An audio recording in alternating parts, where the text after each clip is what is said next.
All right, let's dive right into this explainer. Today, we're unpacking a story from our source material that honestly reads like a cinematic blockbuster. It's an ancient text detailing a massive environmental collapse, a bitter human conflict over vanishing resources, and ultimately, the triumph of reason. And you know, even though it's set in a mythical past, this story feels incredibly urgent and completely relevant to our modern world. Our source material really doesn't waste any time. It hooks you immediately. Just listen to this description. The sky has turned a deep red. The sounds that rise echo throughout the area, deep, like the call of war drums. The wind is howling fiercely. The weather turns bone dry, and fires are naturally kindling.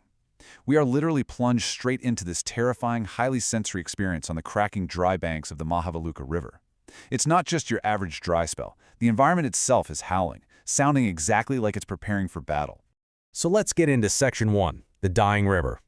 What we're seeing here is a terrifying domino effect of environmental disaster. It starts with the Mahavaluka River completely losing its water. Following that, the dry, decaying Tavthisakanda forest actually catches fire. Finally, the river's watercourse breaks completely apart. The text paints this vivid picture of mandarin flower petals being whipped away by the fierce wind. It's a total ecosystem breakdown, and it immediately threatens the agricultural lifeblood of the entire land.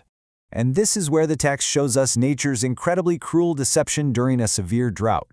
Imagine being a desperate farmer, looking up at the once clear, green Tavthisakanda mountain and seeing dark clouds gathering.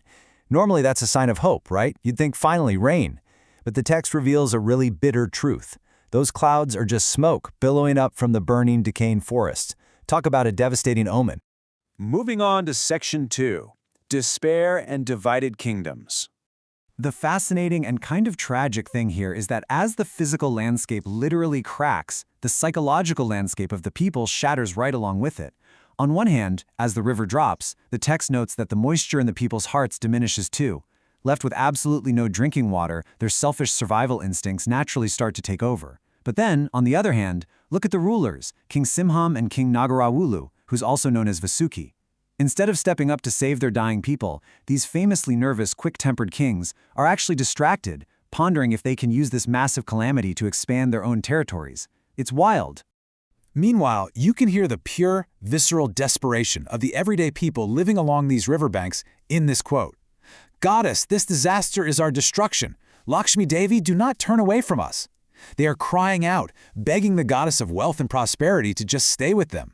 It perfectly captures a population that feels completely abandoned, not just by the rain, but by the very leaders who are supposed to be guiding them through the crisis. Which brings us to Section 3, the war for water. Look at this rapid escalation on the timeline. On day 0, both clans are doing the right thing, just trying to conserve what little water they have left. But by day 1, the pressure completely boils over into a full-blown war between the Lion clan and the Nagas, leaving the river turning red. Yet almost as quickly as the violence erupts, day 2 brings this entirely unexpected ceasefire. Let's break down exactly how that happened. So driven purely by selfish desires, King Simham's Lion clan actually goes on the offensive and gathers an army against Vasuki's Nagas. You have these competing cries of, "This waterland is ours, our people are dying," clashing right against, "No, this is ours." The Nagas end up taking the brunt of the damage in the battle, and the chilling reality of it all is that the small ripples in the Mahavaluka River actually turn red, polluted with the blood of their own people. The ultimate tragic cost of a one-day war. And that leads us to Section 4, the Peacemaker's Plea.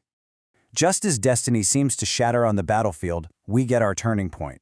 Astika, also known in the text as Simho Bahu, hears the distant, agonizing lament of his mother. He actually steps right onto the battlefield, frees himself from the passion and anger of the moment, and delivers this absolutely heartbreaking plea to his father and uncle. He says, "Stop this war. The water is gone, but it can be reclaimed. How can human life be regained once lost? How can a child whose father has died be returned to the parents?" He injects pure, undeniable perspective into a situation that was completely clouded by greed and panic. Astika completely flips the script here. He tells these warring leaders, "We can bring the rain back. Let us find a solution to protect the farmers, not wage war." He is practically begging them to drop their destructive territorial ambitions and recognize that their real enemy is the drought, not each other.